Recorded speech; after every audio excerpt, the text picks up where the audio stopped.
खरं तर आज स्वातंत्र्य दिन आहे आणि स्वातंत्र्य दिनाच्या निमित्ताने देशभरात विविध कार्यक्रमांचं आयोजन जे आहे ते या ठिकाणी होताना आपल्याला पाहायला मिळते। मात्र जर सोलापूरचा विचार केला तर सोलापूरचं स्वातंत्र्य लढ्यातील योगदान जे आहे ते अतिशय महत्त्वपूर्ण आणि त्यागपूर्ण राहिलेलं आहे। खरं तर सोलापूरमध्ये 4 हुतात्मे जे आहेत ते या ठिकाणी होऊन गेले, मात्र इतिहासाने सातत्याने त्यांच्यावर अन्यायच केल्याची भावना जी आहे ती सोलापूरकरांच्या मनात कायम असते। कारण साधारणपणे 1930च्या सुमारास महात्मा गांधींनी देशभरात असहकार आंदोलन छेडलेलं होतं आणि या असहकार आंदोलनाला सोलापुरातून देखील अतिशय उत्स्फूर्त आणि कडवट असा प्रतिसाद जो आहे तो मिळताना पाहायला मिळत होता। खरं तर या असहकार आंदोलनाच्या निमित्ताने सोलापुरातील शिंदीबन म्हणजेच आत्ताचे रूपाभवानी मंदिर परिसरामध्ये एक जाहीर सभेचं आयोजन जे आहे ते करण्यात आलेलं होतं। मात्र तत्कालीन जुलमी ब्रिटिश सरकारकडून अशा पद्धतीच्या सभा घेण्यास किंवा या असहकार आंदोलनाच्या निमित्ताने विविध कार्यक्रम घेण्यामध्ये सरकारने जे आहे ते बंदी घातलेली होती। मात्र ही बंदी झुगारून सोलापुरातील अनेक देशभक्तांनी जे आहे सोलापुरातील शिंदीबनामध्ये एका सभेचं आयोजन जे आहे ते केलेलं होतं आणि या सभेमध्ये जोरदार भाषणं जी आहेत ती सोलापुरातील विविध क्रांतिकारकांनी केल्याचं पाहायला मिळालं होतं। त्यामुळेच या ठिकाणी ब्रिटिश सरकारने हे सभा मोडून काढण्याचा प्रयत्न केला। खरं तर या सभा मोडून काढण्याच्या प्रयत्नामध्ये जोरदार घमासान जे आहे ते ब्रिटिश पोलीस आणि या आंदोलकांमध्ये झालं आणि त्याचं रूपांतर जे आहे ते कुठेतरी या गोळीबारमध्ये झालं आणि त्यामध्ये एका तरुण युवकाचा जो आहे तो त्याचा हौतात्म्य त्या संपूर्ण सभेदरम्यान झालं। त्यामुळे सोलापुरातील जो तत्कालीन जमाव आहे तो संतापला।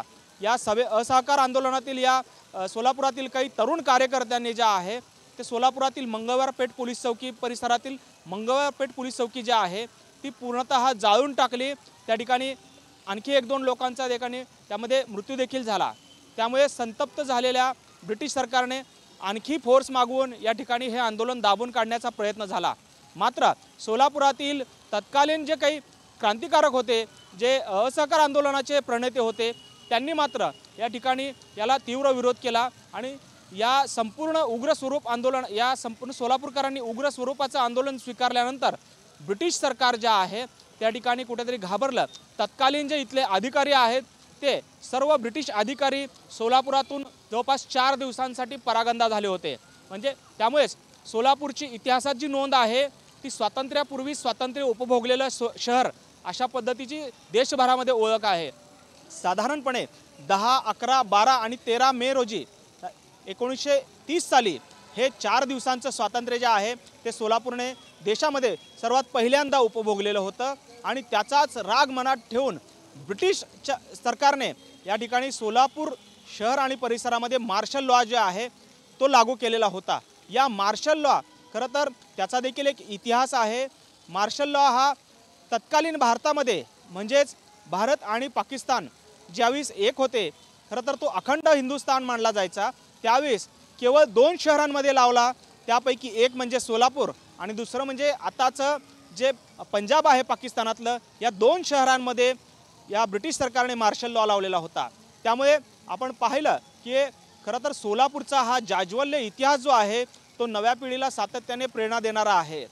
खरं तर या 4ही हुतात्म्यांचा विशेष म्हणजे खरं तर आपण जर आता पाहिलं तर मल्लप्पा धनशेट्टी, श्रीकिशन सारडा, जगन्नाथ शिंदे आणि अब्दुल रसूल कुर्बान हुसेन या असहकार आंदोलनातील या नेत्यांच्या भाषणामुळे त्यांना या संपूर्ण जे काही घटना घडली आणि पोलीस चौकी जाळण्यात आली, उग्र स्वरूपाचं आंदोलन झालं, त्यामध्ये त्यांना जबाबदार धरण्यात आलं आणि या 4ही हुतात्म्यांना पुण्याच्या येरवाडा कारागृहामध्ये 12 जून 1931 रोजी त्यांना फासावर लटकवण्यात आलं।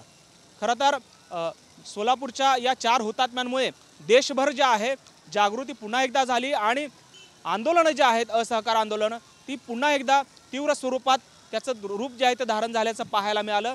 आणि त्यानंतर आपण पाहिलं की 1947 साली म्हणजेच 15 ऑगस्ट 1947 साली देशाला स्वातंत्र्य देखील मिळालं। परंतु सोलापूरचं या स्वातंत्र्यामध्ये असलेले योगदान जे आहे ते अतिशय महत्त्वाचं आहे।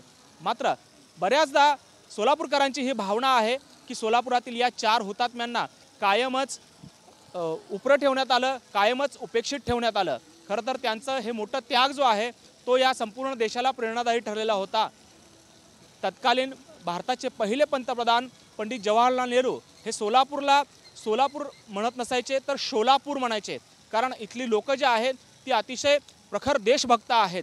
त्याचबरोबरीनं सोलापूरचा दुसरा इतिहास पाहायचा झाला तर देशातील पहिला सार्वजनिक गणेशोत्सवाची सुरुवात जी आहे ती सोलापुरातील आजोबा गणपती येथून झालेली होती आणि त्यावेळेस लोकमान्य टिळक हे देखील सोलापूर दौऱ्यावर आल्यानंतर त्यांनी या गणेशोत्सवाच्या कालावधीमध्ये या आजोबा गणपतीच्या मंडळाला भेट दिली होती। तिथे चहापानाचा देखील आणि सुपारी पानाचा कार्यक्रम देखील या ठिकाणी पार पडलेला होता आणि इथूनच प्रेरणा घेऊन लोकमान्य टिळकांनी भारतामध्ये 5 सार्वजनिक गणेशोत्सव जे आहे ते सुरुवात केली।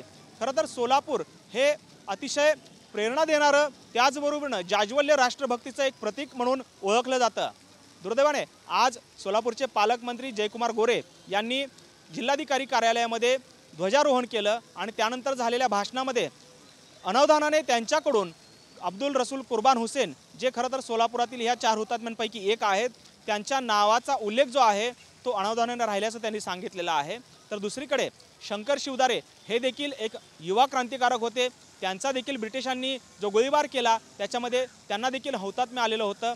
त्यांच्या नावाचा शंकर शिवदारे ऐवजी शंकर पाटील अशा पद्धतीचा उल्लेख झाला आणि त्यामुळे कुठेतरी सोलापुरातल्या काही लोकांच्या भावना ज्या आहेत त्या दुखावल्याचं पाहायला मिळालं। अर्थात त्यांनी त्यानंतर या संपूर्ण घटनेबद्दल दिलगिरी देखील व्यक्त केली आणि अनावधानाने माझ्याकडून हे नाव राहिलं असं देखील त्यांनी स्पष्ट केलं। मात्र असं असलं तरी या 4ही हुतात्म्यांचं जे उपेक्षा जी आहे ती स्वातंत्र्यपूर्व काळात देखील झाल्याचं बोललं जातं आणि आज देखील त्याचा प्रत्यय सोलापूरकरांना आला होता। त्यामुळे आगामी काळात अशा पद्धतीची चूक होऊ नये हीच माफक अपेक्षा जी आहे सर्व सोलापूरकर व्यक्त करताना आपल्याला पाहायला मिळतात। कॅमेरामन विनोद उमनाबादकरसह सागर सुरवसे, TV9 मराठी, सोलापूर।